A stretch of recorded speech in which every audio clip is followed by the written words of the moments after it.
Chapter 52. Elisabeth had the satisfaction of receiving an answer to her letter as soon as she possibly could. She was no sooner in possession of it than, hurrying into the little copse where she was least likely to be interrupted, she sat down on one of the benches and prepared to be happy, for the length of the letter convinced her that it did not contain a denial.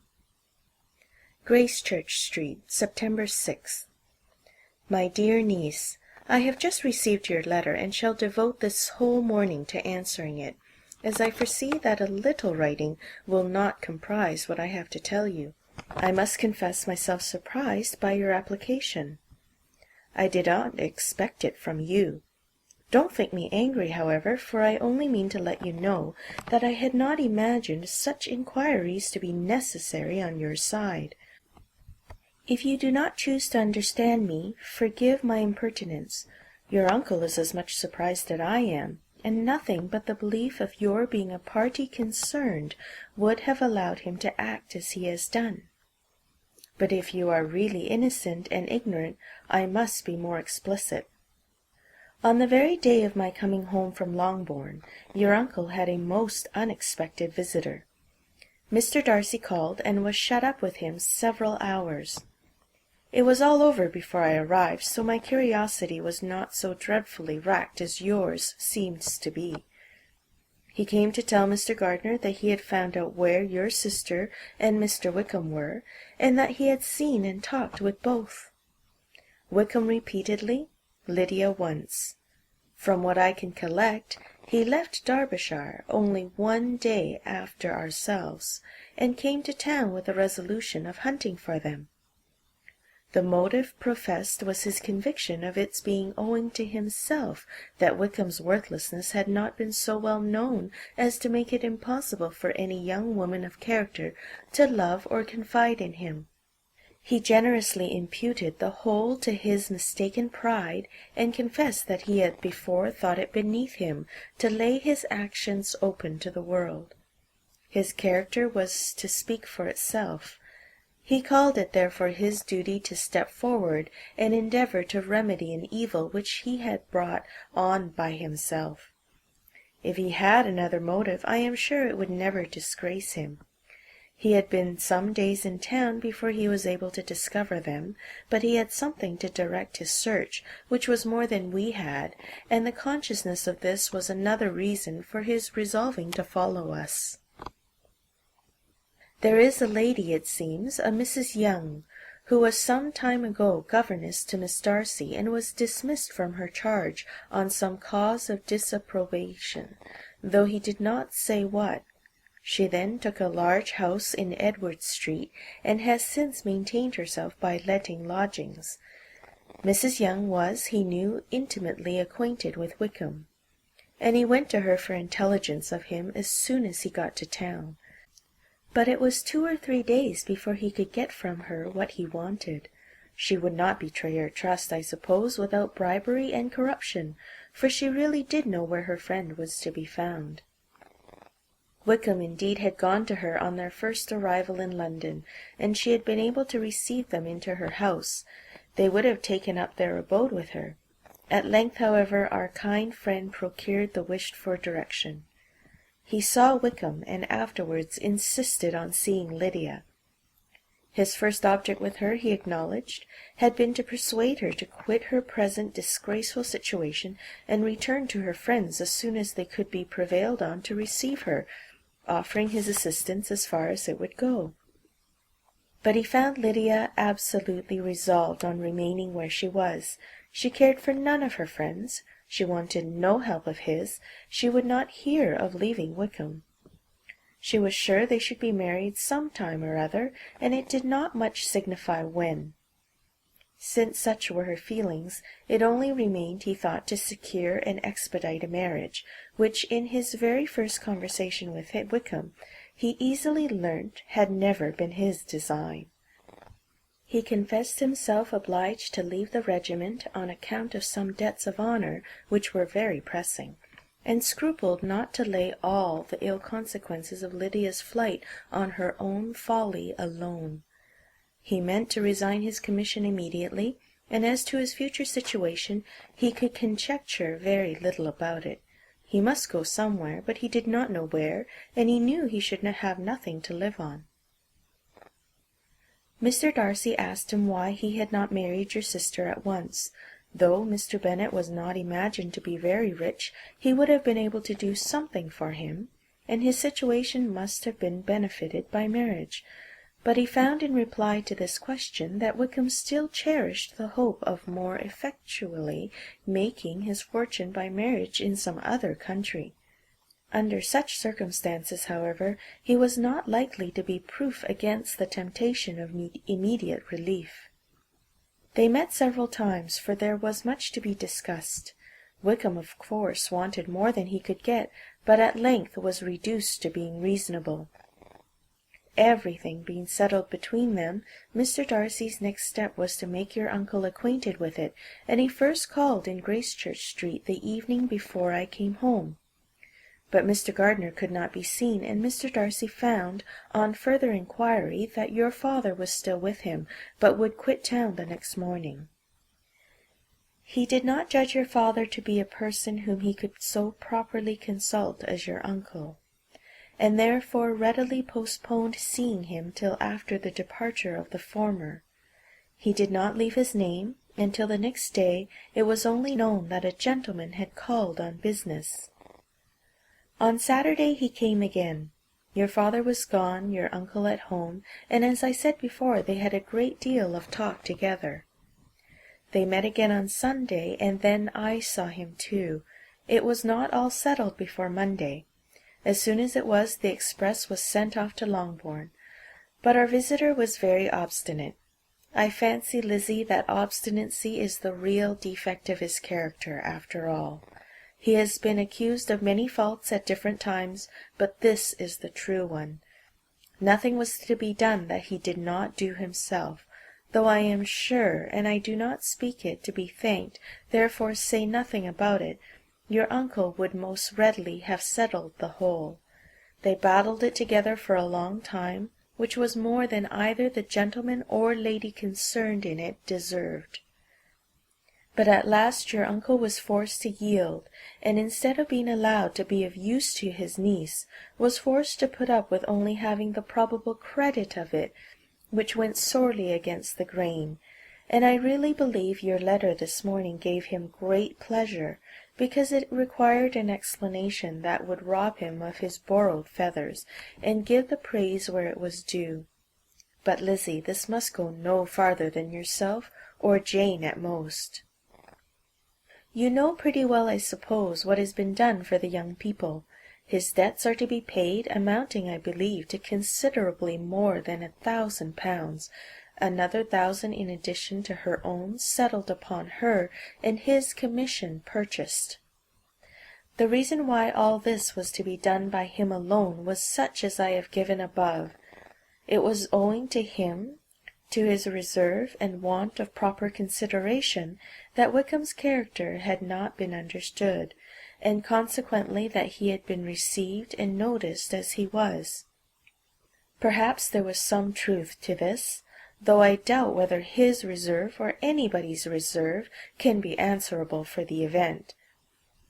But in spite of all this fine talking, my dear Lizzie, you may rest perfectly assured that your uncle would never have yielded if we had not given him credit for another interest in the affair.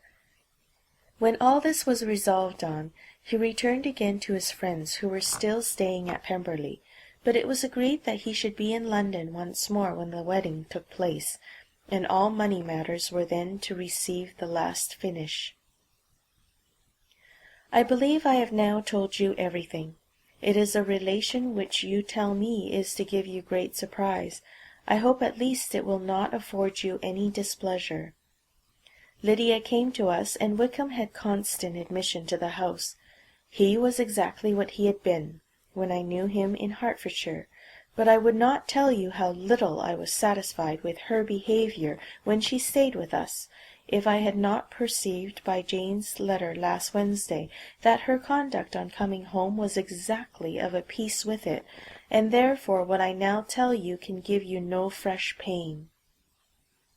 I talked to her repeatedly in the most serious manner, representing to her all the wickedness of what she had done, and all the unhappiness she had brought on her family. If she had heard me, it was by good luck, for I am sure she did not listen. I was sometimes quite provoked, but then I recollected my dear Elisabeth and Jane, and for their sakes had patience with her. Mr. Darcy was punctual in his return, and as Lydia informed you, attended the wedding.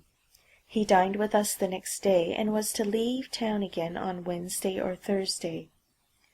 Will you be very angry with me, my dear Lizzie, if I take this opportunity of saying, what I was never bold enough to say before, how much I like him? His behaviour to us has, in every respect, been as pleasing as when we were in Derbyshire. His understanding and opinions all please me. He wants nothing but a little more liveliness, and that, if he marry prudently, his wife may teach him. I thought him very sly. He hardly ever mentions your name, but slyness seems the fashion. Pray forgive me if I have been very presuming, or at least do not punish me so far as to exclude me from Pemberley. I shall never be quite happy till I have been all round the park. A low phaeton with a nice little pair of ponies would be the very thing. But I must write no more. The children have been wanting me this half hour. Yours very sincerely, M. Gardiner. The contents of this letter threw Elisabeth into a flutter of spirits, in which it was difficult to determine whether pleasure or pain bore the greatest share. The vague and unsettled suspicions which uncertainty had produced of what Mr. Darcy might have been doing to forward her sister's match, which she had feared to encourage as an exertion of goodness too great to be probable, and at the same time dreaded to be just, from the pain of obligation, were proved beyond their greatest extent to be true. He had followed them purposely to town. He had taken on himself all the trouble and mortification attendant on such a research, in which supplication had been necessary to a woman whom he must abominate and despise, and where he was reduced to frequently meet, reason with, persuade, and finally bribe the man whom he always most wished to avoid, and whose very name it was punishment to him to pronounce. He had done all this for a girl whom he could neither regard nor esteem. Her heart did whisper that he had done it for her, but it was a hope shortly checked by other considerations, and she soon felt that even her vanity was insufficient when required to depend on his affection for her.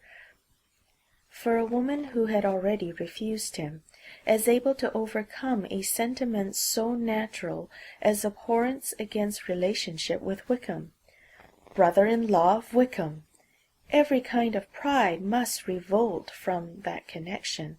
He had, to be sure, done much. She was ashamed to think how much. But he had given a reason for his interference, which asked no extraordinary stretch of belief. It was reasonable that he should feel he had been wrong. He had liberality, and he had the means of exercising it, and though she would not place herself as his principal inducement, she could perhaps believe that remaining partiality for her might assist his endeavours in a cause where her peace of mind must be materially concerned. It was painful, exceedingly painful, to know that they were under obligations to a person who could never receive a return. They owed the restoration of Lydia, her character, everything to him. Oh, how heartily did she grieve over every ungracious sensation she had ever encouraged, every saucy speech she had ever directed towards him. For herself she was humbled, but she was proud of him, proud that in a cause of compassion and honour he had been able to get the better of himself. She read over her aunt's commendation of him again and again. It was hardly enough, but it pleased her. She was even sensible of some pleasure though mixed with regret on finding how steadfastly both she and her uncle had been persuaded that affection and confidence subsisted between Mr. Darcy and herself. She was roused from her seat and her reflections by someone's approach, and before she could strike into another path, she was overtaken by Wickham. "I am afraid I interrupt your solitary ramble, my dear sister," said he as he joined her. "You certainly do," she replied with a smile, "but it does not follow that the interruption must be unwelcome." "I should be sorry indeed if it were. We were always good friends, and now we are better." "True. Are the others coming out?" "I do not know. Mrs. Bennet and Lydia are going in the carriage to Meryton. And so, my dear sister, I find from our uncle and aunt that you have actually seen Pemberley." She replied in the affirmative. "I almost envy you the pleasure, and yet I believe it would be too much for me, or else I could take it in my way to Newcastle.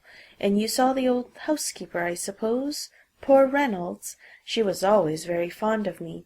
But of course she did not mention my name to you." "Yes, she did." "And what did she say?" "That you had gone into the army, and she was afraid had not turned out well. At such a distance as that, you know, things are strangely misrepresented." "Certainly," he replied, biting his lips. Elisabeth hoped she had silenced him, but he soon afterwards said, "I was surprised to see Darcy in town last month. We passed each other several times. I wonder what he can be doing there." "Perhaps preparing for his marriage with Miss de Bourgh," said Elisabeth. "It must be something particular to take him there at this time of the year." "Undoubtedly. Did you see him while you were at Lambton? I thought I understood from the gardeners that you had." "Yes, he introduced us to his sister." "And do you like her?" "Very much. I have heard, indeed, that she is uncommonly improved within this year or two.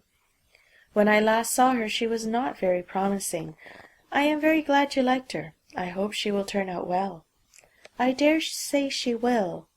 She has got over the most trying age." "Did you go by the village of Kympton?" "I do not recollect that we did. I mention it because it is the living which I ought to have had. A most delightful place, excellent parsonage house. It would have suited me in every respect." "How should you have liked making sermons?" "Exceedingly well. I should have considered it as part of my duty, and the exertion would soon have been nothing. One ought not to repine, but to be sure it would have been such a thing for me. The quiet, the retirement of such a life would have answered all my ideas of happiness, but it was not to be. Did you ever hear Darcy mention the circumstance when you were in Kent?" "I have heard from authority, which I thought as good, that it was left to you conditionally only, and at will of the present patron." "You have? Yes, there was something in that. I told you so from the first, you may remember. I did hear, too, that there was a time when sermon-making was not so palatable to you as it seems to be at present, that you actually declared your resolution of never taking orders, and that the business had been compromised accordingly." "You did, and it was not wholly without foundation. You may remember what I told you on that point, when first we talked of it." They were now almost at the door of the house, for she had walked fast to get rid of him, and unwilling, for her sister's sake, to provoke him, she only said in reply, with a good-humoured smile, "Come, Mr. Wickham, we are brother and sister, you know. Do not let us quarrel about the past. In future I hope we shall be always of one mind." She held out her hand. He kissed it with affectionate gallantry, though he hardly knew how to look, and they entered the house. End of chapter 52. Chapter 53. Mr. Wickham was so perfectly satisfied with this conversation that he never again distressed himself, or provoked his dear sister Elisabeth by introducing the subject of it, and she was pleased to find that she had said enough to keep him quiet. The day of his and Lydia's departure soon came, and Mrs. Bennet was forced to submit to a separation, which, as her husband by no means entered into her scheme of their all going to Newcastle, was likely to continue at least a 12-month. "Oh, my dear Lydia," she cried, "when shall we meet again?" "Oh, Lord, I don't know. Not these 2 or 3 years, perhaps." "Write to me very often, my dear." "As often as I can, but you know married women have never much time for writing. My sisters may write to me. They will have nothing else to do." Mr. Wickham's good-byes were much more affectionate than his wife's. He smiled, looked handsome, and said many pretty things. "He is as fine a fellow," said Mr. Bennet, as soon as they were out of the house, "as ever I saw. He simpers and smirks and makes love to us all. I am prodigiously proud of him. I defy even Sir William Lucas himself to produce a more valuable son-in-law." The loss of her daughter made Mrs. Bennet very dull for several days. "I often think," said she, "that there is nothing so bad as parting with one's friends. One seems so forlorn without them." "This is the consequence, you see, madam, of marrying a daughter," said Elisabeth. "It must make you better satisfied that your other daughters are single." "It is no such thing. Lydia does not leave me because she is married, but only because her husband's regiment happens to be so far off. If that had been nearer, she would not have gone so soon." But the spiritless condition which this event threw her into was shortly relieved, and her mind opened again to the agitation of hope by an article of news which then began to be in circulation. The housekeeper at Netherfield had received orders to prepare for the return of her master, who was coming down in a day or two to shoot there for several weeks. Mrs. Bennet was quite in the fidgets. She looked at Jane and smiled, and shook her head by turns. "Well, well, and so Mr. Bingley is coming down, sister," for Mrs. Phillips first brought her the news. "Well, so much the better. Not that I care about it, though. He is nothing to us, you know, and I am sure I never want to see him again. But, however, he is very welcome to come to Netherfield if he likes it. And who knows what may happen? But that is nothing to us. You know, sister, we agreed long ago never to mention a word about it. And so is it quite certain he is coming?" "You may depend on it," replied the other, "for Mrs. Nichols was in Meryton last night. I saw her passing by, and went out myself on purpose to know the truth of it, and she told me that it was certain true. He comes down on Thursday at the latest, very likely on Wednesday. She was going to the butcher's, she told me, on purpose to order in some meat on Wednesday, and she has got 3 couple of ducks just fit to be killed." Miss Bennet had not been able to hear of his coming without changing colour. It was many months since she had mentioned his name to Elisabeth, but now, as soon as they were alone together, she said, "I saw you look at me to-day, Lizzie, when my aunt told us of the present report, and I know I appeared distressed. But don't imagine it was from any silly cause. I was only confused for the moment, because I felt that I should be looked at. I do assure you that the news does not affect me either with pleasure or pain. I am glad of one thing, that he comes alone, because we shall see less of him. Not that I am afraid of myself, but I dread other people's remarks." Elisabeth did not know what to make of it. Had she not seen him in Derbyshire, she might have supposed him capable of coming there with no other view than what was acknowledged. But she still thought him partial to Jane, and she wavered as to the greater probability of his coming there with his friend's permission, or being bold enough to come without it.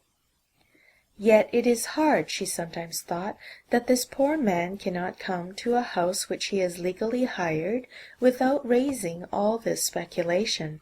I will leave him to himself. In spite of what her sister declared, and really believed to be her feelings in the expectation of his arrival, Elisabeth could easily perceive that her spirits were affected by it. They were more disturbed, more unequal than she had often seen them. The subject which had been so warmly canvassed between their parents before about a 12-month ago was now brought forward again. "As soon as ever Mr. Bingley comes, my dear," said Mrs. Bennet, "you will have to wait on him, of course." "No, no, you forced me into visiting him last year, and promised, if I went to see him, he should marry one of my daughters. But it ended in nothing, and I will not be sent on a fool's errand again." His wife represented to him how absolutely necessary such an attention would be from all the neighbouring gentlemen on his return to Netherfield. "'Tis an etiquette I despise," said he. "If he wants our society, let him seek it. He knows where we live. I will not spend my hours in running after my neighbours every time they go away and come back again. Well, all I know is that it will be abominably rude if you do not wait on him. But, however, that shan't prevent my asking him to dine here, I am determined. We must have Mrs. Long and the Goldings soon. That will make 13 with ourselves, so there will be just room at table for him." Consoled by this resolution, she was the better able to bear her husband's incivility, though it was very mortifying to know that her neighbours might all see Mr. Bingley in consequence of it before they did. As the day of his arrival drew near, "I begin to be sorry that he comes at all," said Jane to her sister. "It would be nothing. I could see him with perfect indifference, but I can hardly bear to hear it thus perpetually talked of. My mother means well, but she does not know. No one can know how much I suffer from what she says. Happy shall I be when his stay at Netherfield is over!" "I wish I could say anything to comfort you," replied Elisabeth, "but it is wholly out of my power. You must feel it, and the usual satisfaction of preaching patience to a sufferer is denied me, because you have always so much." Mr. Bingley arrived. Mrs. Bennet, through the assistance of servants, contrived to have the earliest tidings of it, that the period of anxiety and fretfulness on her side might be as long as it could. She counted the days that must intervene before their invitation could be sent, hopeless of seeing him before. But on the 3rd morning after his arrival in Hertfordshire, she saw him, from her dressing-room window, enter the paddock and ride towards the house. Her daughters were eagerly called to partake of her joy. Jane resolutely kept her place at the table, but Elisabeth, to satisfy her mother, went to the window. She looked, she saw Mr. Darcy with him, and sat down again by her sister. "There is a gentleman with him, mamma," said Kitty. "Who can it be?" "Some acquaintance or other, my dear, I suppose. I am sure I do not know." "La," replied Kitty, "it looks just like that man that used to be with him before, Mr. what's his name, that tall, proud man. Good gracious, Mr. Darcy, and so it does, I vow. Well, any friend of Mr. Bingley's will always be welcome here, to be sure, but else I must say that I hate the very sight of him." Jane looked at Elisabeth with surprise and concern. She knew but little of their meeting in Derbyshire, and therefore felt for the awkwardness which must attend her sister in seeing him almost for the first time after receiving his explanatory letter. Both sisters were uncomfortable enough. Each felt for the other, and of course for themselves, and their mother talked on of her dislike for Mr. Darcy, and her resolution to be civil to him only as Mr. Bingley's friend, without being heard by either of them. But Elisabeth had sources of uneasiness which could not be suspected by Jane, to whom she had never yet had courage to show Mrs. Gardiner's letter, or to relate her own change of sentiment towards him. To Jane he could be only a man whose proposals she had refused, and whose merit she had undervalued. But to her own more extensive information, he was the person to whom the whole family were indebted for the first of benefits, and whom she regarded herself with an interest, if not quite so tender, at least as reasonable and just as what Jane felt for Bingley. Her astonishment at his coming to Netherfield, to Longbourn, and voluntarily seeking her again, was almost equal to what she had known on first witnessing his altered behaviour in Derbyshire. The colour which had been driven from her face returned for half a minute with an additional glow, and a smile of delight added lustre to her eyes, as she thought for that space of time that his affection and wishes must still be unshaken. But she would not be secure. "Let me first see how he behaves," said she. "It will then be early enough for expectation." She sat intently at work, striving to be composed, and without daring to lift up her eyes, till anxious curiosity carried them to the face of her sister as the servant was approaching the door. Jane looked a little paler than usual, but more sedate than Elisabeth had expected. On the gentleman's appearing, her colour increased, yet she received them with tolerable ease, and with a propriety of behaviour equally free from any symptom of resentment or any unnecessary complaisance. Elisabeth said as little to either as civility would allow, and sat down again to her work with an eagerness which it did not often command. She had ventured only one glance at Darcy. He looked serious as usual, and she thought more as he had been used to look in Hertfordshire than she had seen him at Pemberley. But perhaps he could not, in her mother's presence, be what he was before her uncle and aunt. It was a painful but not an improbable conjecture. Bingley she had likewise seen for an instant, and in that short period saw him looking both pleased and embarrassed. He was received by Mrs. Bennet with a civility which made her two daughters ashamed, especially when contrasted with the cold and ceremonious politeness of her curtsy and address to his friend. Elisabeth particularly, who knew that her mother owed to the latter the preservation of her favourite daughter from irremediable infamy, was hurt and distressed to a most painful degree by a distinction so ill applied. Darcy, after inquiring of her how Mr. and Mrs. Gardiner did, a question which she could not answer without confusion, said scarcely anything. He was not seated by her. Perhaps that was the reason of his silence, but it had not been so in Derbyshire. There he had talked to her friends, when he could not to herself. But now several minutes elapsed without bringing the sound of his voice, and when occasionally unable to resist the impulse of curiosity, she raised her eyes to his face, she as often found him looking at Jane as at herself, and frequently on no object but the ground. More thoughtfulness and less anxiety to please than when they had last met were plainly expressed. She was disappointed and angry with herself for being so. "Could I expect it to be otherwise?" said she. "Yet why did he come?" She was in no humour for conversation with anyone but himself, and to him she had hardly courage to speak. She inquired after his sister, but could do no more.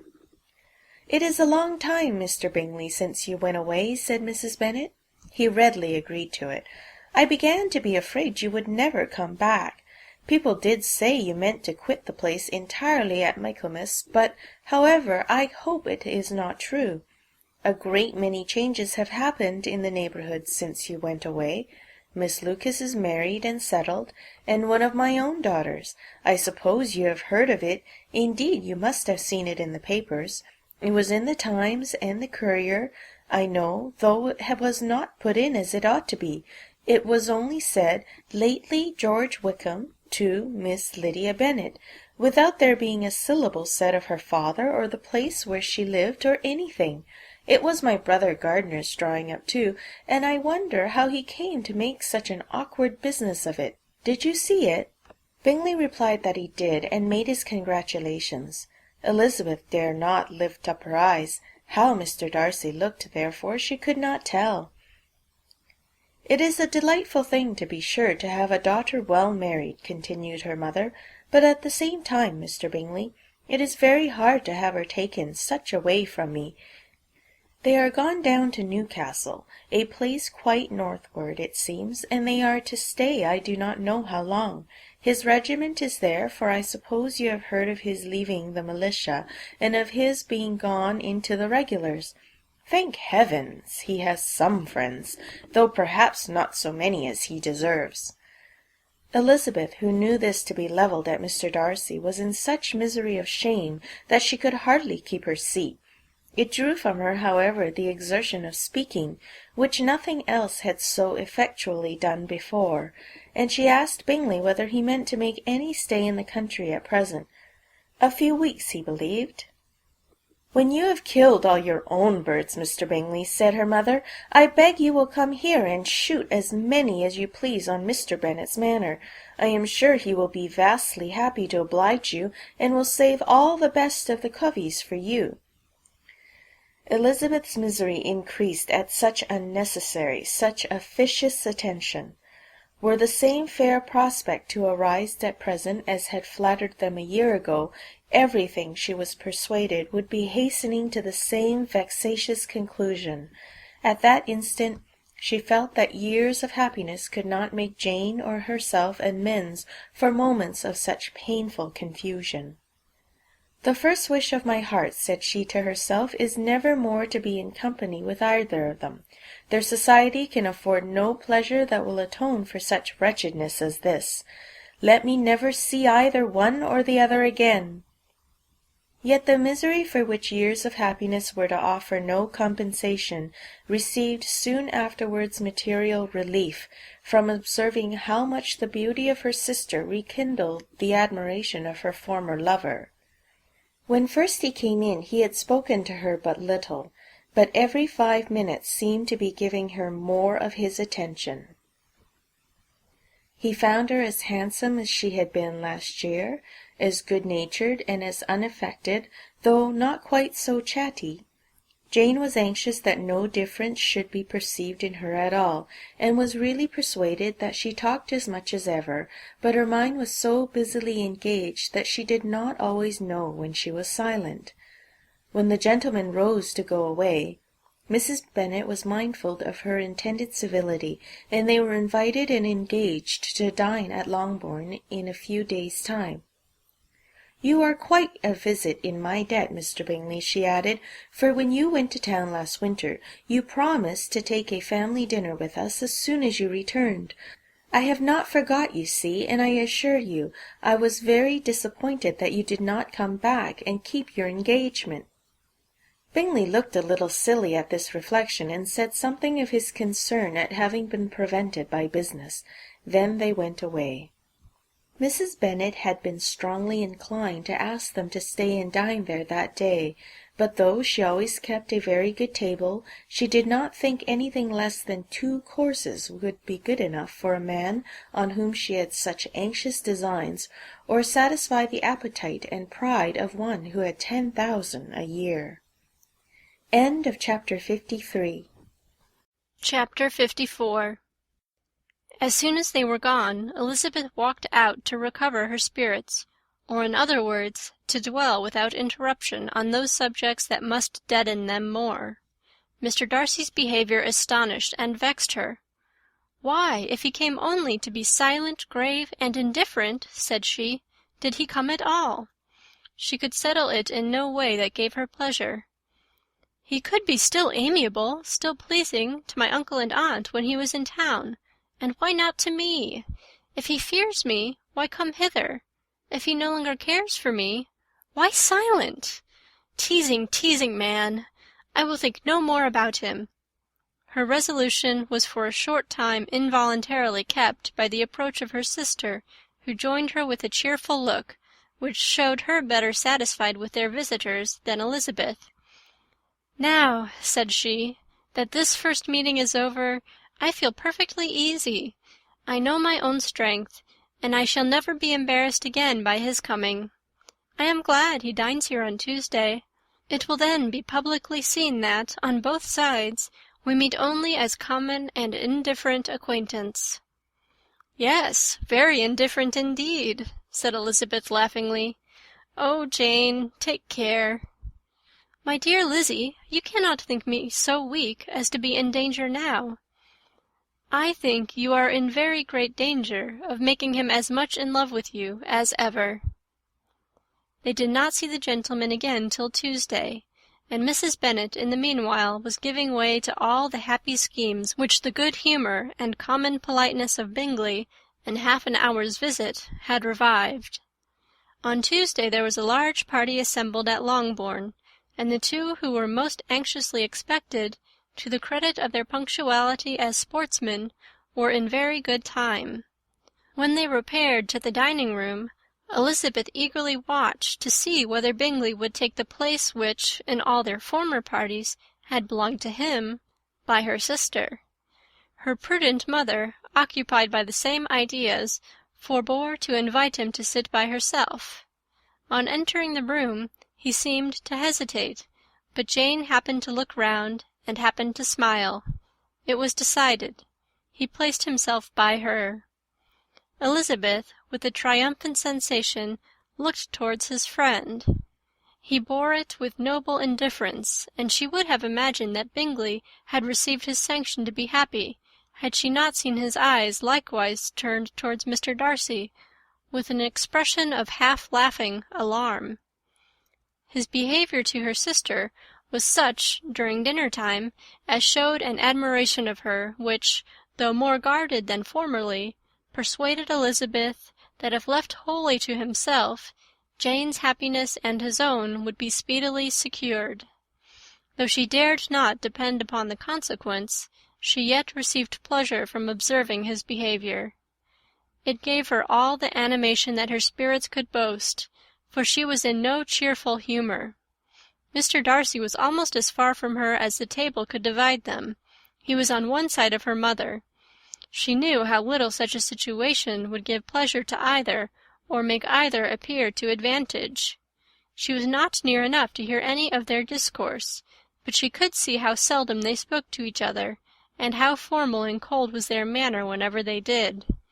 Her mother's ungraciousness made the sense of what they owed him more painful to Elisabeth's mind, and she would at times have given anything to be privileged to tell him that his kindness was neither unknown nor unfelt by the whole of the family.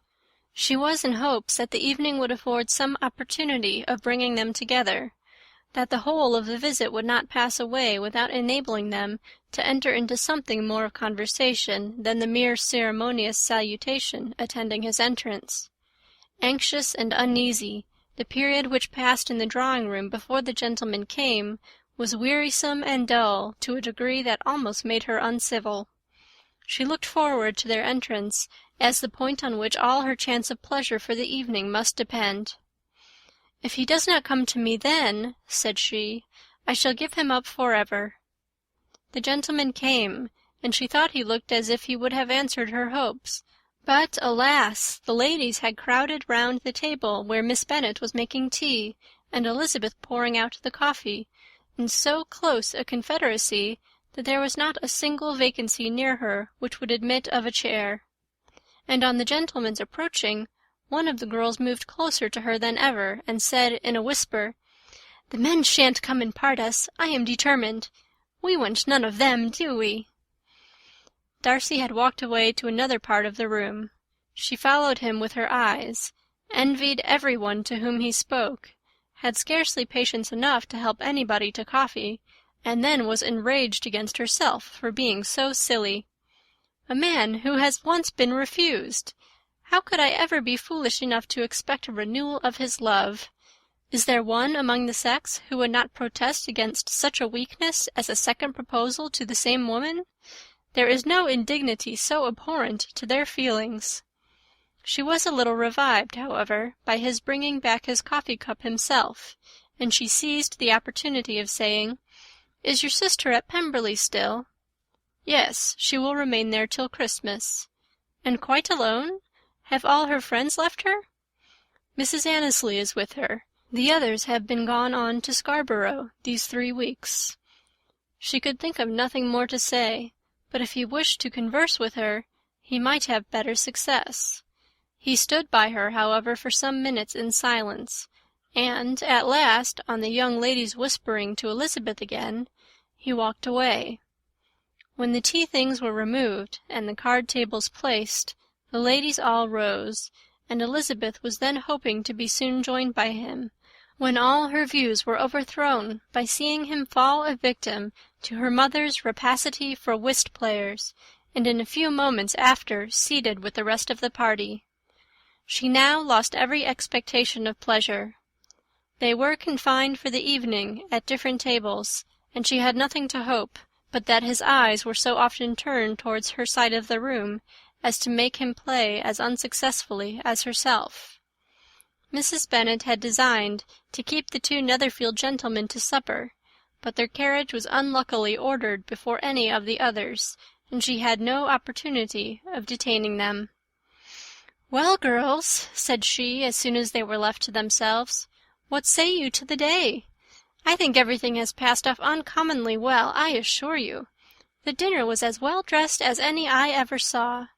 The venison was roasted to a turn, and everybody said they never saw so fat a haunch. The soup was 50 times better than what we had at the Lucases last week, and even Mr. Darcy acknowledged that the partridges were remarkably well done, and I suppose he has 2 or 3 French cooks at least. And my dear Jane, I never saw you look in greater beauty. Mrs. Long said so too, for I asked her whether you did not, and what do you think she said besides? 'Ah, Mrs. Bennet, we shall have her at Netherfield at last.' She did indeed. I do think Mrs. Long is as good a creature as ever lived, and her nieces are very pretty behaved girls, and not at all handsome. I like them prodigiously." Mrs. Bennet, in short, was in very great spirits. She had seen enough of Bingley's behaviour to Jane to be convinced that she would get him at last, and her expectations of advantage to her family, when in a happy humour, were so far beyond reason that she was quite disappointed at not seeing him there again the next day to make his proposals. "It has been a very agreeable day," said Miss Bennet to Elisabeth. "The party seemed so well selected, so suitable one with the other. I hope we may often meet again." Elisabeth smiled. "Lizzie, you must not do so. You must not suspect me. It mortifies me. I assure you that I have now learnt to enjoy his conversation as an agreeable and sensible young man, without having a wish beyond it. I am perfectly satisfied, from what his manners now are, that he never had any design of engaging my affection. It is only that he is blessed with greater sweetness of address and a stronger desire of generally pleasing than any other man." "You are very cruel," said her sister. "You will not let me smile, and are provoking me to it every moment." "How hard it is in some cases to be believed, and how impossible in others! But why should you wish to persuade me that I feel more than I acknowledge? That is a question which I hardly know how to answer. We all love to instruct, though we can teach only what is not worth knowing. Forgive me, and if you persist in indifference, do not make me your confidant." Chapter 55. A few days after this visit, Mr. Bingley called again, and alone. His friend had left him that morning for London, but was to return home in 10 days' time. He sat with them above an hour, and was in remarkably good spirits. Mrs. Bennet invited him to dine with them, but, with many expressions of concern, he confessed himself engaged elsewhere. "Next time you call," said she, "I hope we shall be more lucky." He should be particularly happy at any time, etc., etc., and if she would give him leave, would take an early opportunity of waiting on them. "Can you come tomorrow?" Yes, he had no engagement at all for tomorrow, and her invitation was accepted with alacrity. He came, and in such very good time that the ladies were none of them dressed. In ran Mrs. Bennet to her daughter's room, in her dressing-gown, and with her hair half finished, crying out, "My dear Jane, make haste and hurry down. He is come. Mr. Bingley is come. He is indeed. Make haste, make haste. Here, Sarah, come to Miss Bennet this moment and help her on with her gown. Never mind Miss Lizzie's hair." "We will be down as soon as we can," said Jane, "but I dare say Kitty is forwarder than either of us, for she went upstairs half an hour ago." "Oh, hang Kitty! What has she to do with it? Come, be quick, be quick! Where is your sash, my dear?" But when her mother was gone, Jane would not be prevailed on to go down without one of her sisters. The same anxiety to get them by themselves was visible again in the evening. After tea, Mr. Bennet retired to the library, as was his custom, and Mary went upstairs to her instrument. 2 obstacles of the 5 being thus removed, Mrs. Bennet sat looking and winking at Elisabeth and Catherine for a considerable time without making any impression on them. Elisabeth would not observe her, and when at last Kitty did, she very innocently said, "What is the matter, mamma? What do you keep winking at me for? What am I to do?" "Nothing, child, nothing. I did not wink at you." She then sat still 5 minutes longer, but, unable to waste such a precious occasion, she suddenly got up, and saying to Kitty, "Come here, my love, I want to speak to you," took her out of the room. Jane instantly gave a look at Elisabeth which spoke her distress at such premeditation, and her entreaty that she would not give in to it. In a few minutes Mrs. Bennet half opened the door and called out, "Lizzie, my dear, I want to speak with you." Elisabeth was forced to go. "We may as well leave them by themselves, you know," said her mother, as soon as she was in the hall. "Kitty and I are going upstairs to sit in my dressing-room." Elisabeth made no attempt to reason with her mother, but remained quietly in the hall till she and Kitty were out of sight, then returned into the drawing-room. Mrs. Bennet's schemes for this day were ineffectual. Bingley was everything that was charming, except the professed lover of her daughter. His ease and cheerfulness rendered him a most agreeable addition to their evening party, and he bore, with the ill-judged officiousness of the mother, and heard all her silly remarks with a forbearance and command of countenance particularly grateful to the daughter. He scarcely needed an invitation to stay supper, and before he went away an engagement was formed, chiefly through his own and Mrs. Bennet's means, for his coming next morning to shoot with her husband. After this day Jane said no more of her indifference.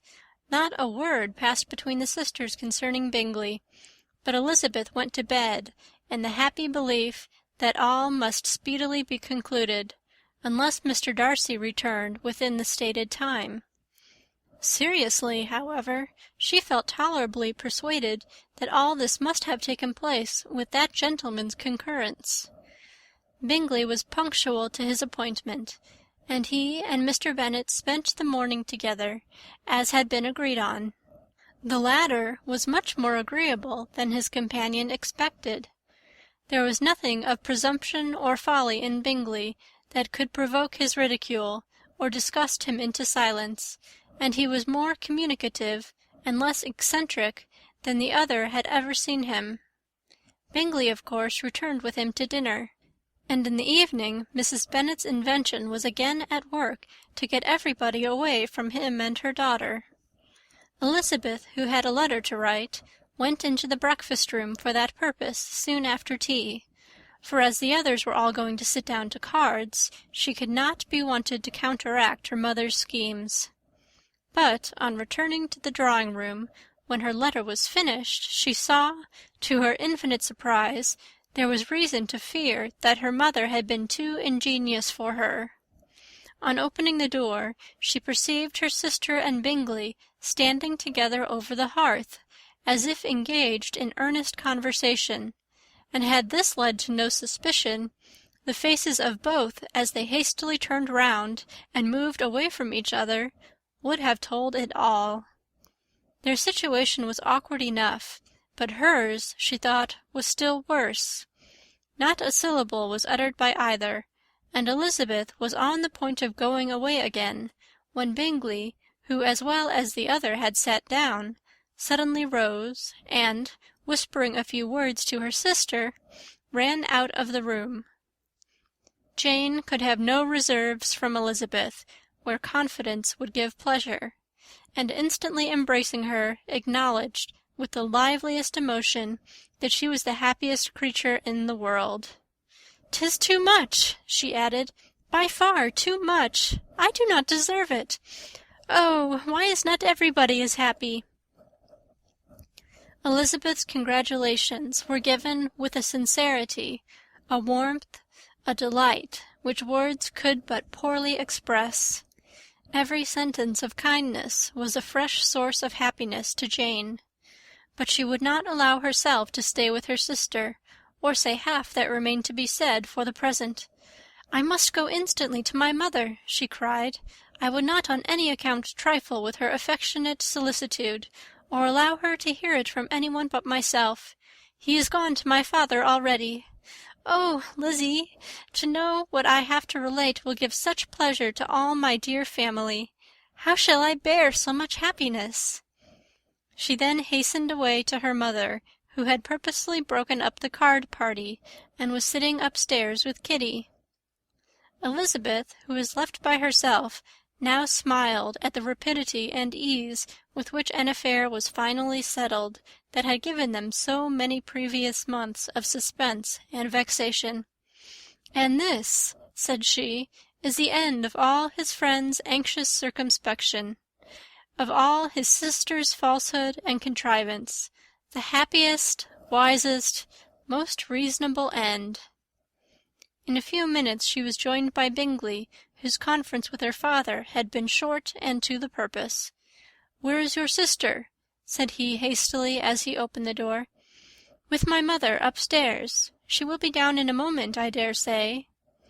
He then shut the door, and, coming up to her, claimed the good wishes and affection of a sister. Elisabeth honestly and heartily expressed her delight in the prospect of their relationship.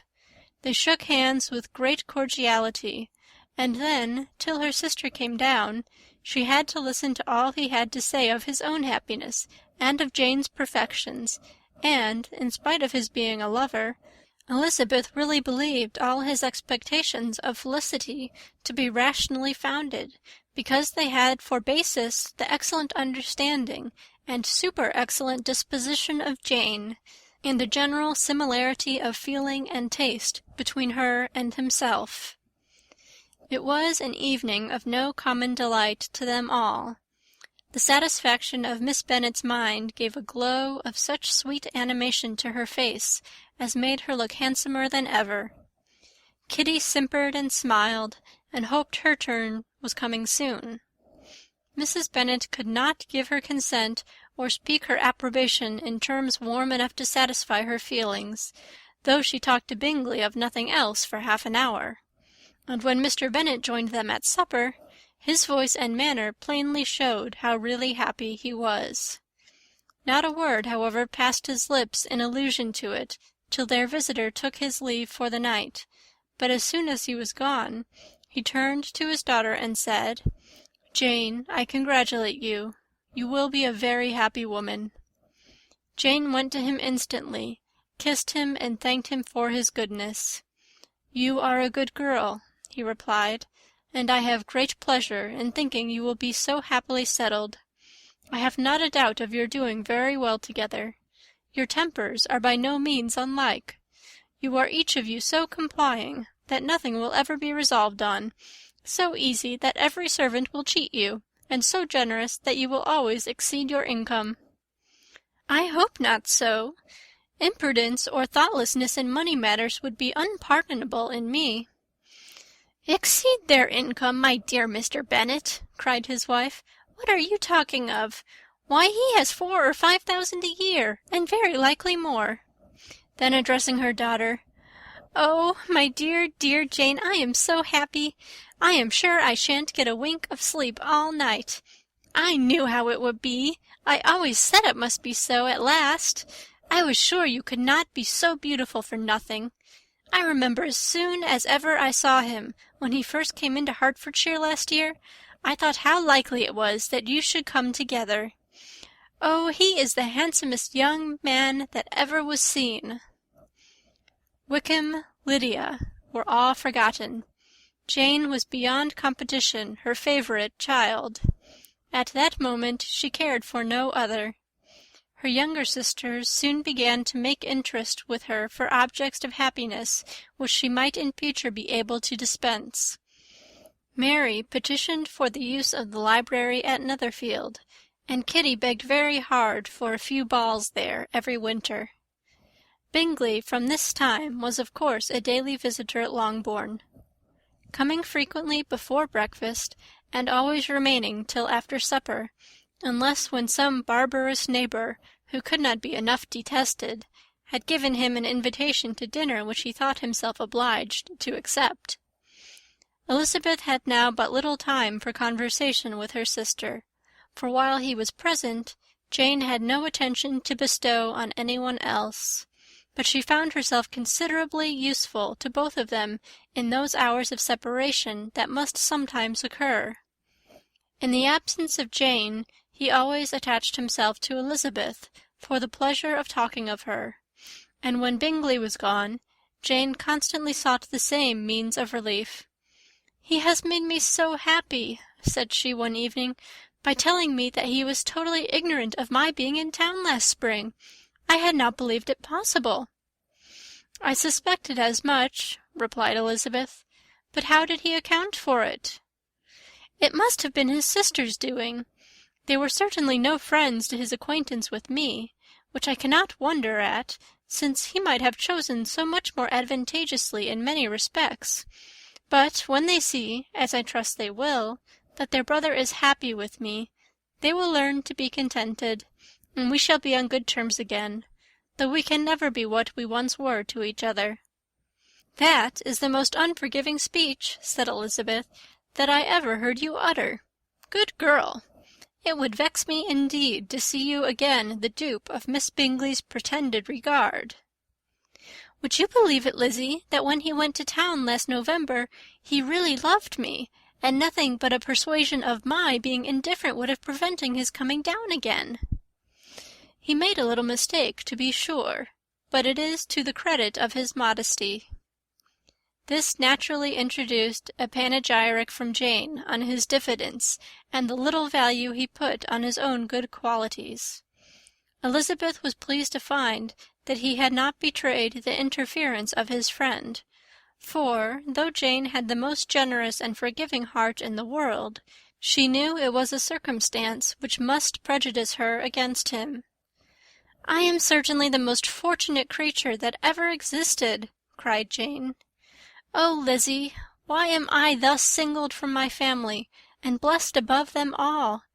If I could but see you as happy, if there were but such another man for you!" "If you were to give me 40 such men, I could never be so happy as you.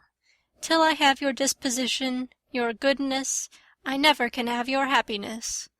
No, no, let me shift for myself, and perhaps, if I have very good luck, I may meet with another Mr. Collins in time." The situation of affairs in the Longbourn family could not be long a secret. Mrs. Bennet was privileged to whisper it to Mrs. Phillips, and she ventured, without any permission, to do the same by all her neighbours in Meryton. The Bennets were speedily pronounced to be the luckiest family in the world, though only a few weeks before, when Lydia had first run away, they had been generally proved to be marked out for misfortune. Chapter 55. Chapter 56.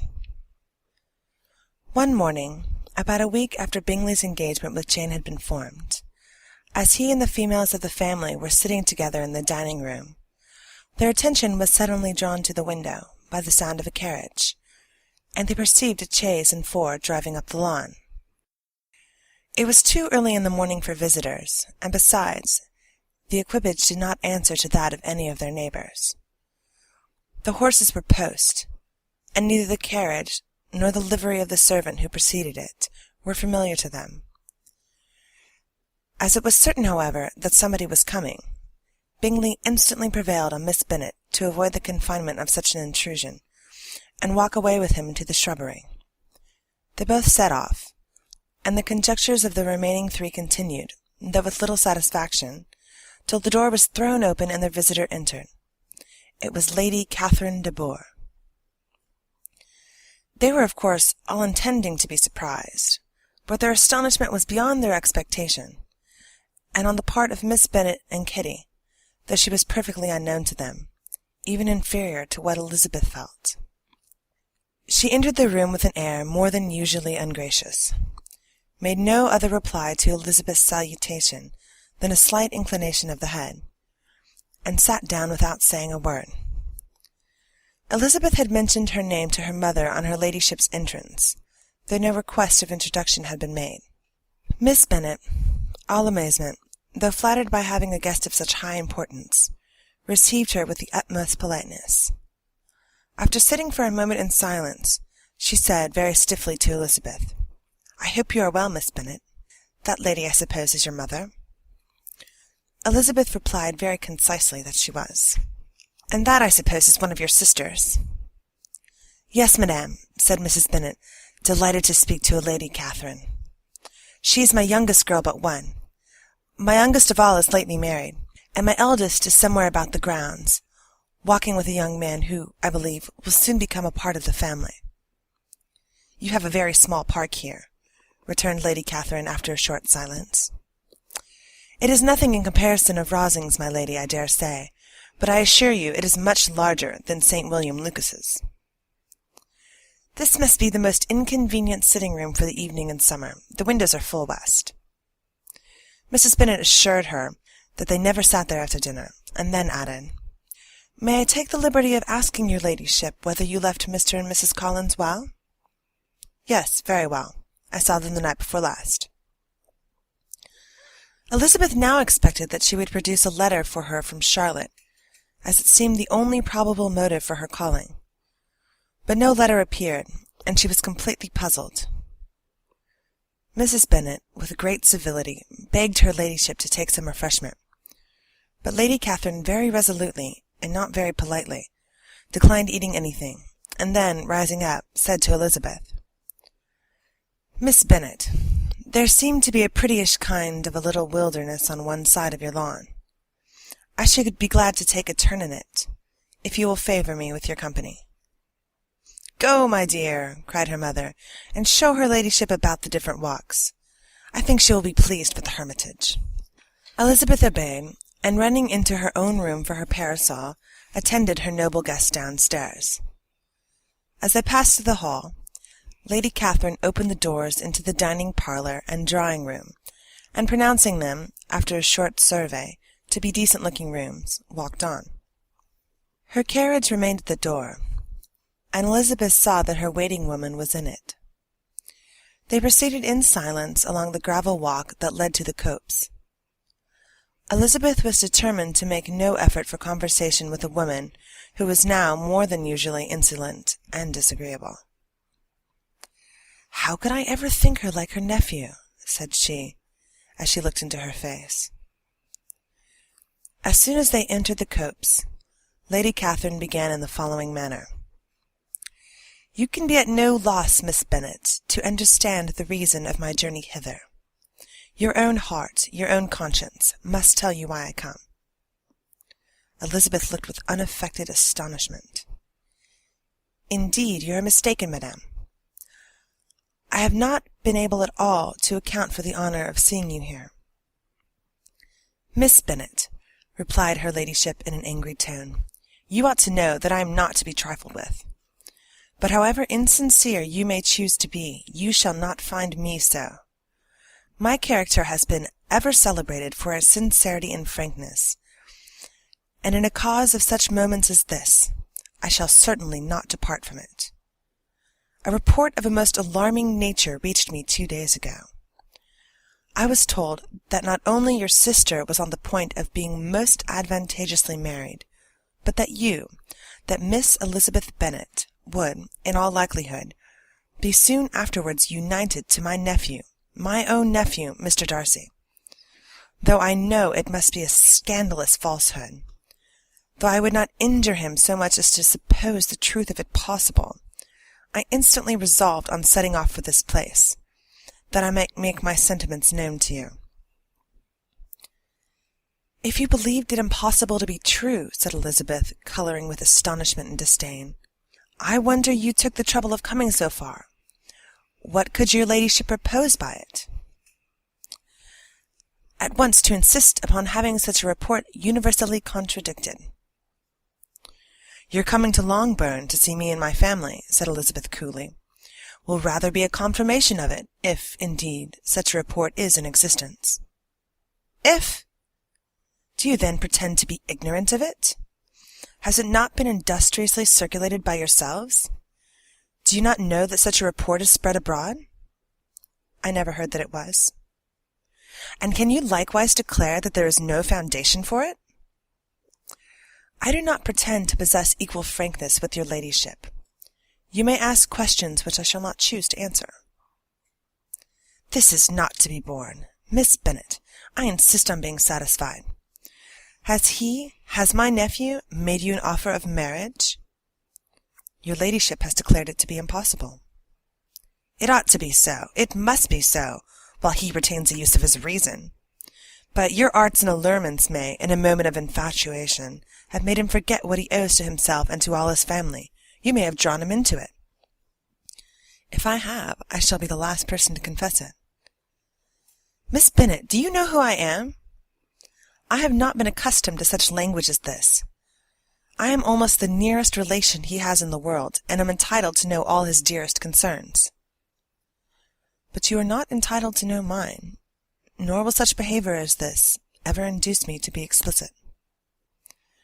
"Let me be rightly understood. This match, to which you have the presumption to aspire, can never take place. No, never. Mr. Darcy is engaged to my daughter. Now what have you to say?" "Only this, that if he is so, you can have no reason to suppose he will make an offer to me." Lady Catherine hesitated for a moment, and then replied, "The engagement between them is of a peculiar kind. From their infancy they have been intended for each other. It was the favourite wish of his mother's, as well as of hers. While in their cradles we planned the union, and now, at the moment when the wishes of both sisters would be accomplished in their marriage, to be prevented by a young woman of inferior birth, of no importance to the world, and wholly unallied to the family? Do you pay no regard to the wishes of his friends? To his tacit engagement with Miss de Bourgh? Have you lost to every feeling of propriety and delicacy? Have you not heard me say that from his earliest hours he was destined for his cousin?" "Yes, and I have heard it before. But what is that to me? If there is no other objection to my marrying your nephew, I shall certainly not be kept from it by knowing that his mother and aunt wished him to marry Miss de Bourgh. You both did as much as you could in planning the marriage. Its completion depended on others. If Mr. Darcy is neither by honour nor inclination confined to his cousin, why is he not to make another choice? And if I am that choice, why may I not accept it?" "Because honour, decorum, prudence, nay, interest, forbid it. Yes, Miss Bennet, interest. For do not expect to be noticed by his family or friends if you wilfully act against the inclinations of all. You will be censured, slighted, and despised by everyone connected with him. Your alliance will be a disgrace. Your name will never even be mentioned by any of us." "These are heavy misfortunes," replied Elisabeth. "But the wife of Mr. Darcy must have such extraordinary sources of happiness necessarily attached to her situation, that she could, upon the whole, have no cause to repine." "Obstinate, headstrong girl, I am ashamed of you. Is this your gratitude for my attentions to you last spring? Is nothing due to me on that score? Let us sit down. You are to understand, Miss Bennet, that I came here with the determined resolution of carrying my purpose, nor will I be dissuaded from it. I have not been used to submit to any person's whims. I have not been in the habit of brooking disappointment." "That will make your ladyship's situation at present more pitiable, but it will have no effect on me." "I will not be interrupted. Hear me in silence. My daughter and my nephew are formed for each other. They are descended on the maternal side from the same noble line, and on the father's from respectable, honourable, and ancient, though untitled, families. Their fortune on both sides is splendid. They are destined for each other by the voice of every member of their respective houses. And what is to divide them? The upstart pretensions of a young woman without family connections or fortune? Is this to be endured? But it must not, shall not be. If you were sensible of your own good, you would not wish to quit the sphere in which you have been brought up. In marrying your nephew, I should not consider myself as quitting the sphere. He is a gentleman. I am a gentleman's daughter. So far we are equal. True. You are a gentleman's daughter. But who was your mother? Who are your aunts and uncles? Do not imagine me ignorant of their condition. Whatever my connections may be, said Elisabeth, if your nephew does not object to them, they can be nothing to you. Tell me at once for all, are you engaged to him? Though Elisabeth would not, for the mere purpose of obliging Lady Catherine, have answered this question, she could not but say, after a moment's deliberation, I am not. Lady Catherine seemed pleased. And will you promise me never to enter into such an engagement? I will make no promise of the kind. Miss Bennet, I am shocked and astonished. I expect to find a more reasonable young woman. But do not deceive yourself into a belief that I will ever recede. I shall not go away till you have given me the assurance I require. And I certainly never shall give it. I am not to be intimidated into anything so wholly unreasonable. Your ladyship wants Mr. Darcy to marry your daughter. But would my giving you the wished-for promise make their marriage at all more probable? Suppose him to be attached to me. Would my refusing to accept his hand make him wish to bestow it on his cousin? Allow me to say, Lady Catherine, that the arguments with which you have supported this extraordinary application have been as frivolous as the application was ill-judged. You have widely mistaken my character, if you think I can be worked on by such persuasions as these. How far your nephew might approve of your interference in his affairs, I cannot tell, but you most certainly have no right to concern yourself in mine. I must beg, therefore, to be importuned no farther on the subject. Not so hasty, if you please. I have by no means done. To all the objections I have already urged, I have still another to add.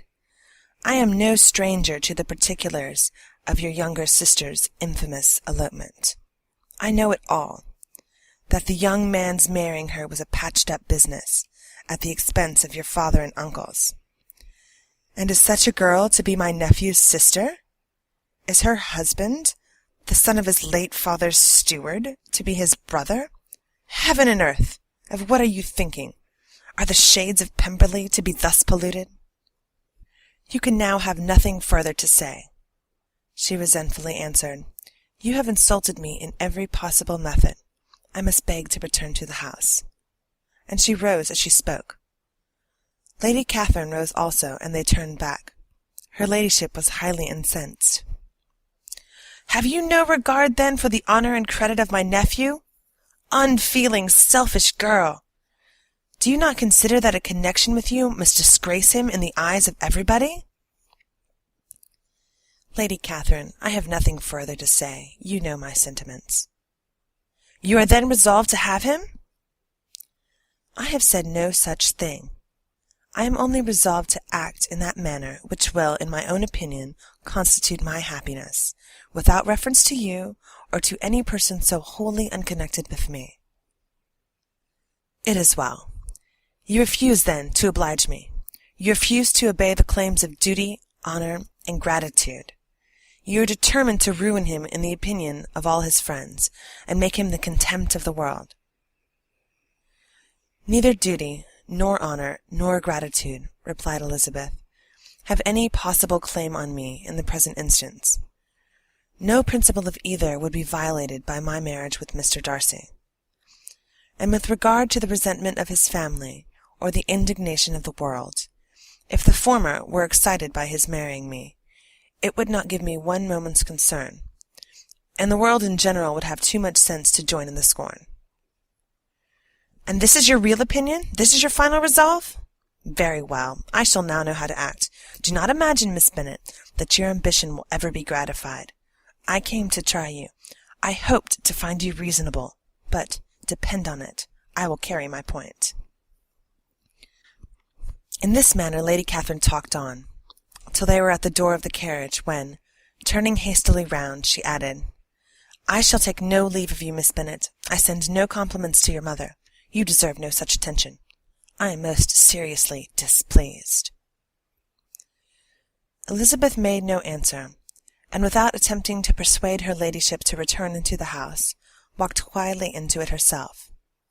She heard the carriage drive away as she proceeded upstairs.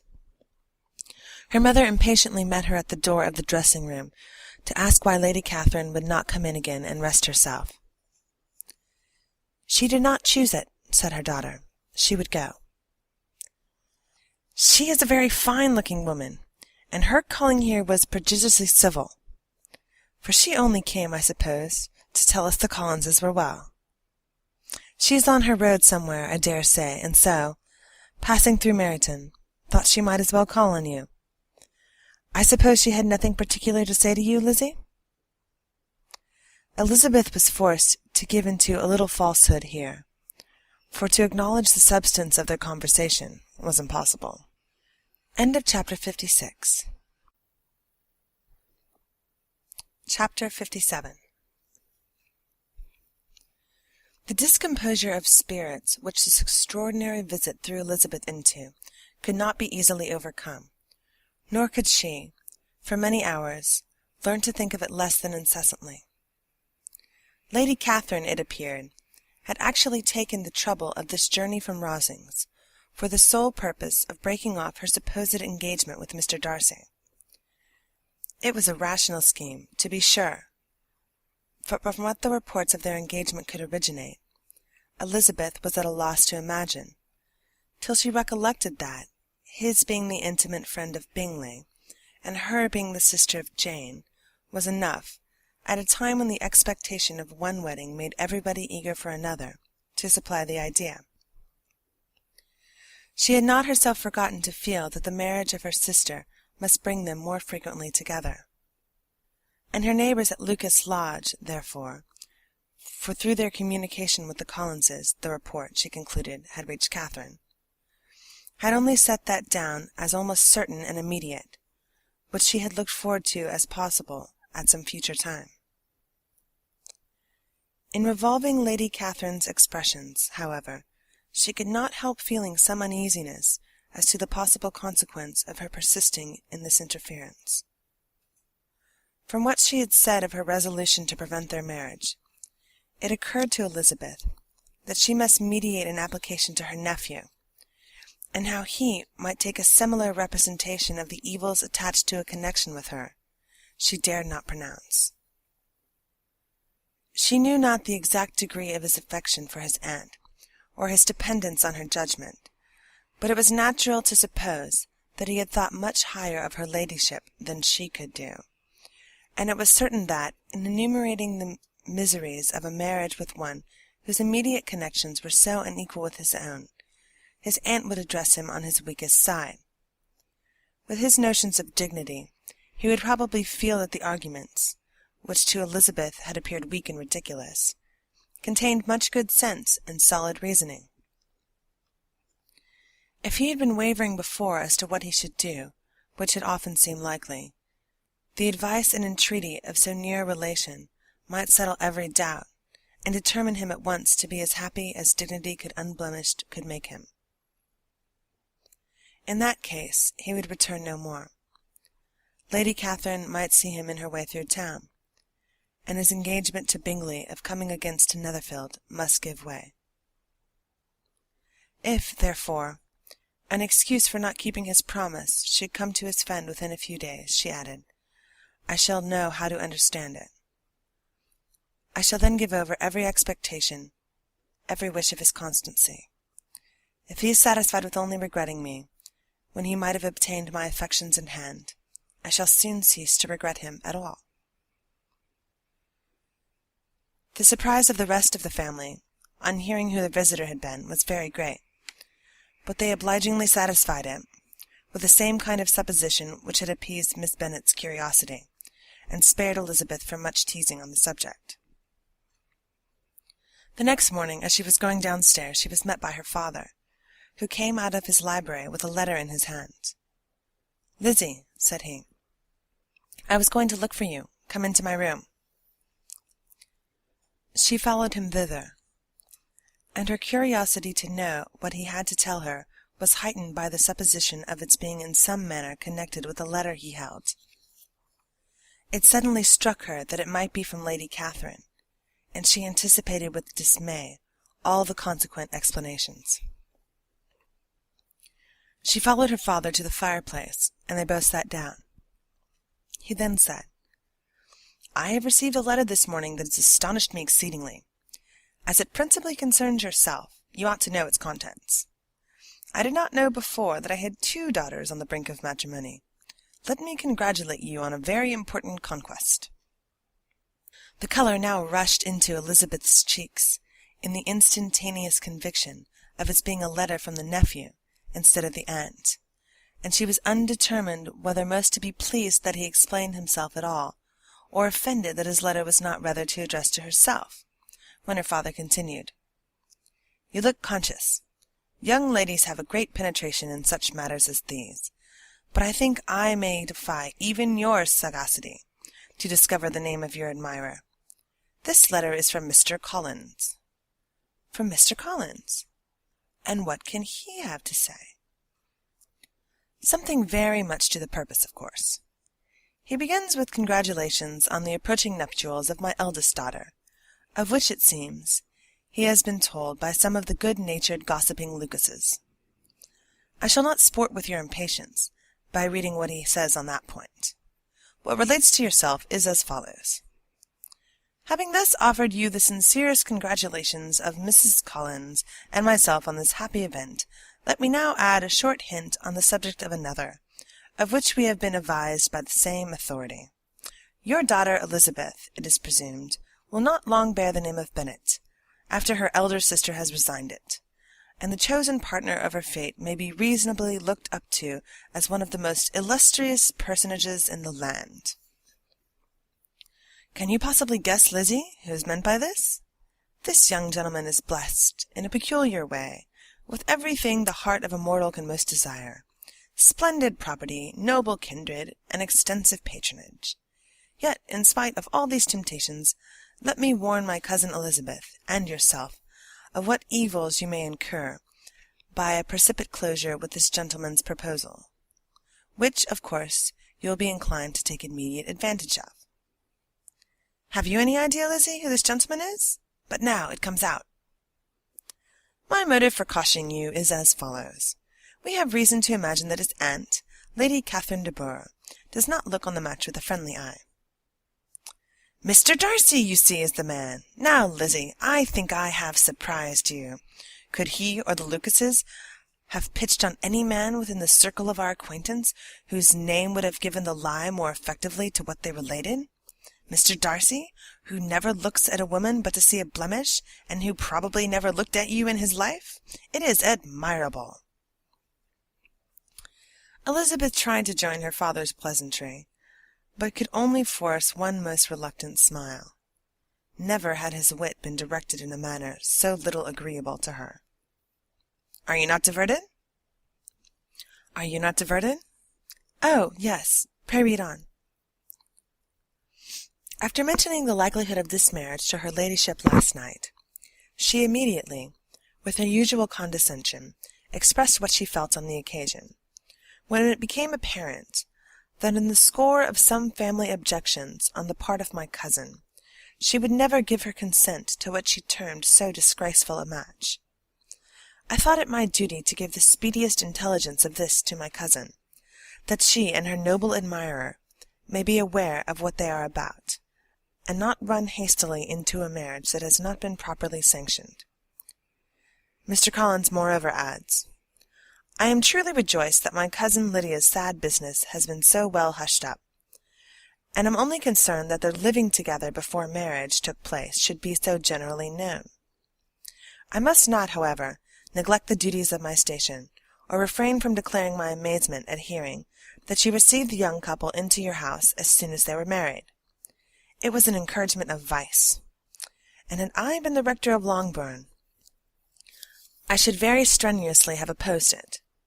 You ought certainly to forgive them, as a Christian, but never admit them into your sight, or allow their names to be mentioned in your hearing. That is his notion of Christian forgiveness? The rest of his letter is only about his dear Charlotte's situation, and his expectation of a young olive branch. But, Lizzie, you did not look as if you enjoyed it. You are not going to be missish, I hope, and pretend to be affronted at an idle report. For what do we live, but to make sport for our neighbours, and to laugh at them in our own turn? Oh, cried Elisabeth, I am excessively diverted. But it is so strange. Yes, that is what makes it amusing. Had they fixed on any other man, it would have been nothing. But his perfect indifference, and your pointed dislike, make it so delightfully absurd. Much as I abominate writing, I would not give up Mr. Collins's correspondence for any consideration. Nay, when I read a letter of his, I cannot help giving him the preference, even over Wickham, as much as I value the impudence and hypocrisy of my son-in-law. And pray, Lizzie, what said Lady Catherine about this report? Did she call to refuse her consent? To this question his daughter replied only with a laugh, and as it had been asked without the least suspicion, she was not distressed by his repeating it. Elisabeth had never been more at a loss to make her feelings appear what they were not.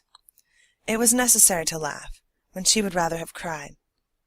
Her father had most cruelly mortified her by what he said of Mr. Darcy's indifference, and she could do nothing but perhaps wonder at such a want of penetration, or fear that perhaps, instead of his seeing too little, she might have fancied too much. End of chapter 57. Chapter 58. Instead of receiving any such letter of excuse from his friend as Elisabeth half expected Mr. Bingley to do, he was able to bring Darcy with him to Longbourn before many days had passed after Lady Catherine's visit. The gentleman arrived early, and before Mrs. Bennet had time to tell him of their having seen his aunt, of which her daughter sat in momentary dread, Bingley, who wanted to be alone with Jane, proposed their all walking out. It was agreed to. Mrs. Bennet was not in the habit of walking. Mary could never spare time, but the remaining 5 set off together. Bingley and Jane, however, soon allowed the others to outstrip them. They lagged behind, while Elisabeth, Kitty, and Darcy were to entertain each other. Very little was said by either. Kitty was too much afraid of him to talk. Elisabeth was secretly forming a desperate resolution, and perhaps he might be doing the same. They walked towards the Lucases, because Kitty wished to call upon Maria, and as Elisabeth saw no occasion for making it a general concern, when Kitty left them she went boldly on with him alone. Now was the moment for her resolution to be executed, and while her courage was high, she immediately said, "Mr. Darcy, I am a very selfish creature, and for the sake of giving relief to my own feelings, care not how much I may be wounding yours. I can no longer help thanking you for your unexampled kindness to my poor sister.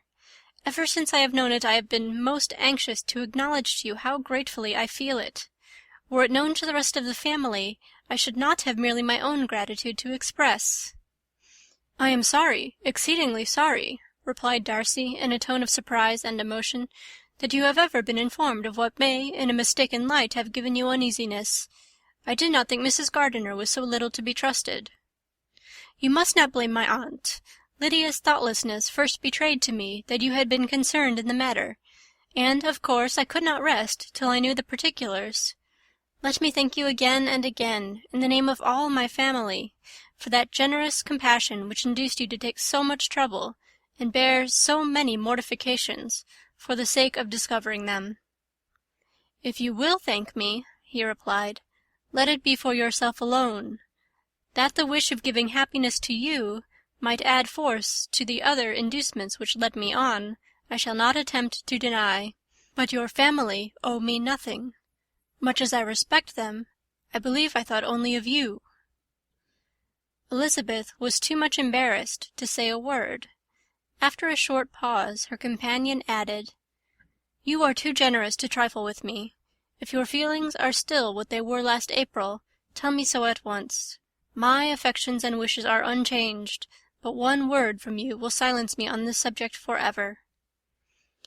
Elisabeth, feeling all the more than common awkwardness and anxiety of his situation, now forced herself to speak, and immediately, though not very fluently, gave him to understand that her sentiments had undergone so material a change since the period to which he alluded, as to make her receive with gratitude and pleasure his present assurances.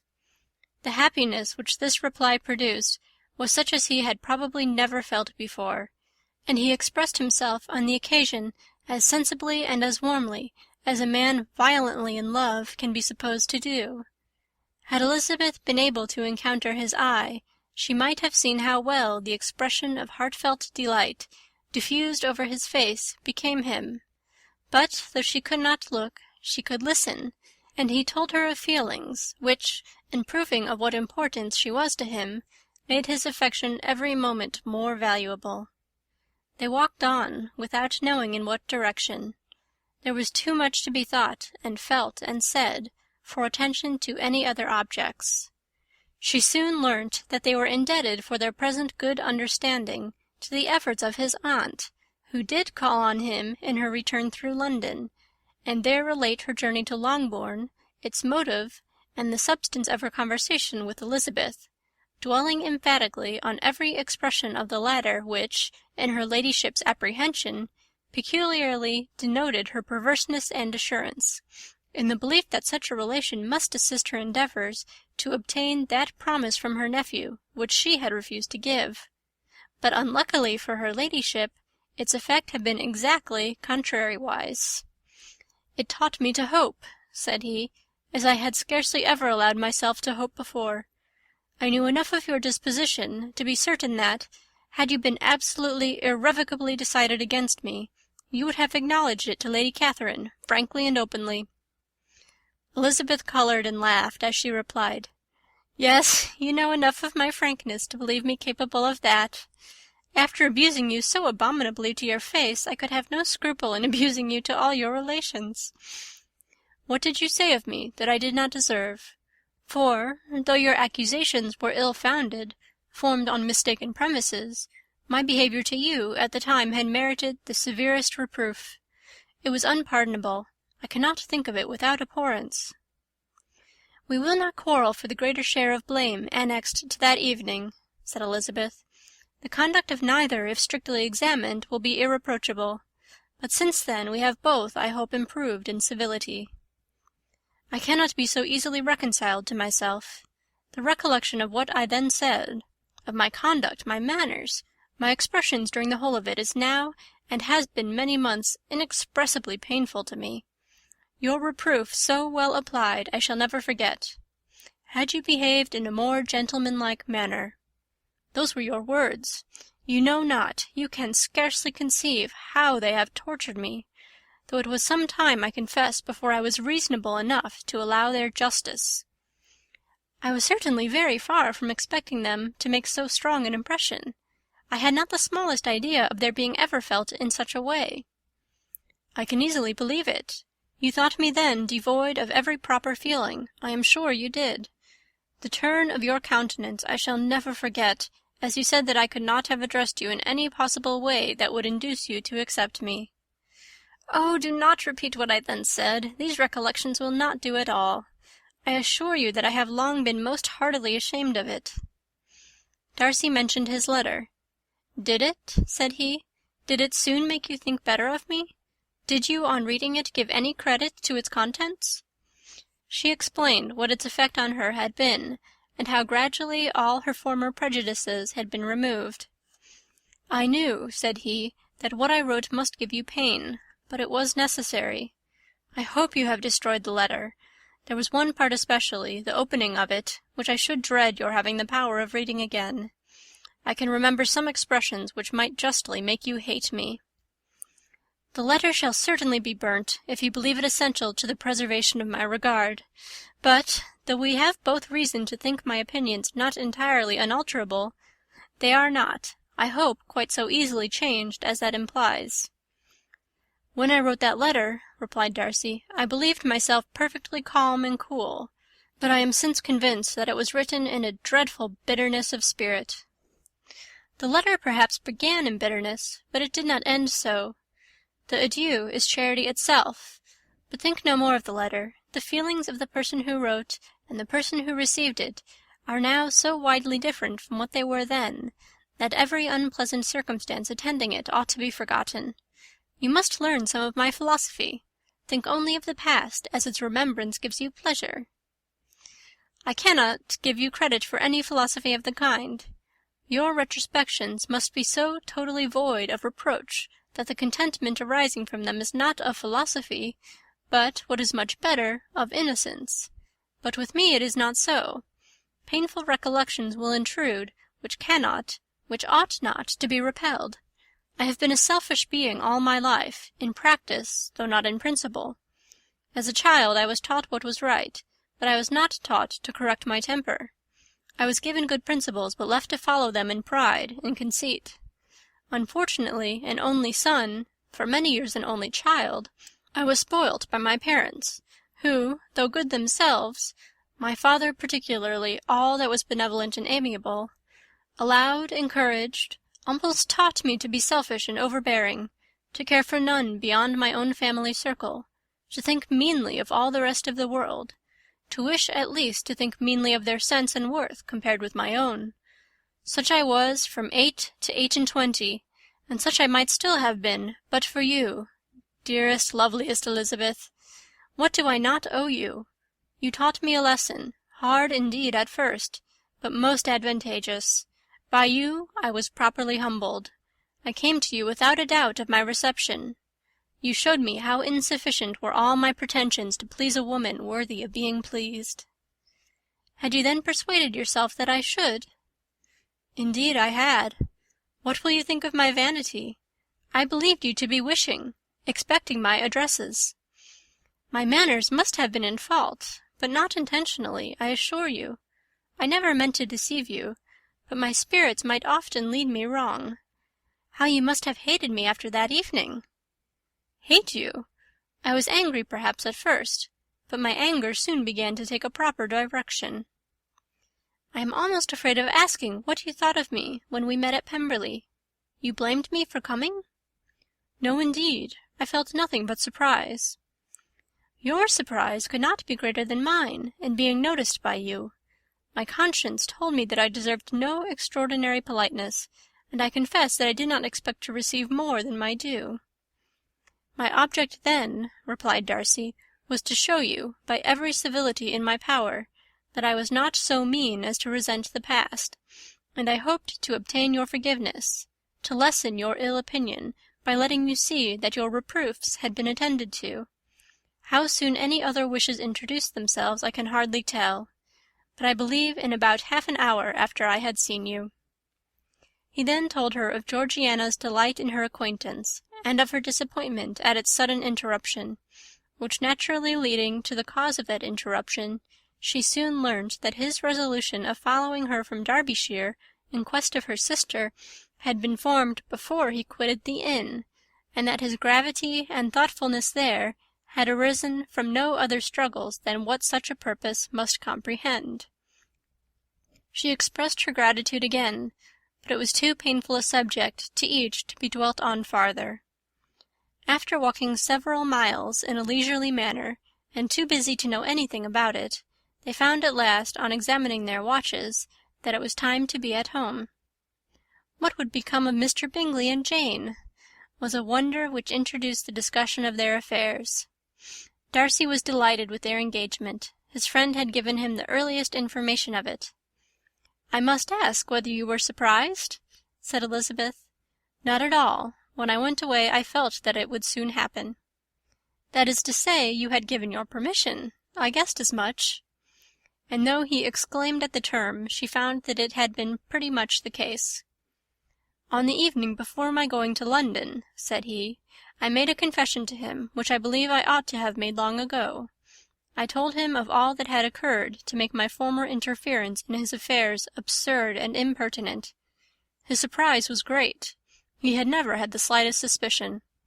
I told him, moreover, that I believed myself mistaken in supposing, as I had done, that your sister was indifferent to him, and as I could easily perceive that his attachment to her was unabated, I felt no doubt of their happiness together. Elisabeth could not help smiling at his easy manner of directing his friend. "Did you speak from your own observation," said she, "when you told him that my sister loved him, or merely from my information last spring?" "From the former. I had narrowly observed her during the 2 visits which I had lately made here, and I was convinced of her affection." "And your assurance of it, I suppose, carried immediate conviction to him?" "It did. Bingley is most unaffectedly modest. His diffidence had prevented his depending on his own judgment in so anxious a case, but his reliance on mine made everything easy. I was obliged to confess one thing, which for a time, and not unjustly, offended him. I could not allow myself to conceal that your sister had been in town 3 months last winter, that I had known it and purposely kept it from him. He was angry, but his anger, I am persuaded, lasted no longer than he remained in any doubt of your sister's sentiments. He has heartily forgiven me now." Elisabeth longed to observe that Mr. Bingley had been a most delightful friend, so easily guided that his worth was invaluable, but she checked herself. She remembered that he had yet to learn to be laughed at, and it was rather too early to begin. In anticipating the happiness of Bingley, which of course was to be inferior only to his own, he continued the conversation till they reached the house. In the hall they parted. Chapter 58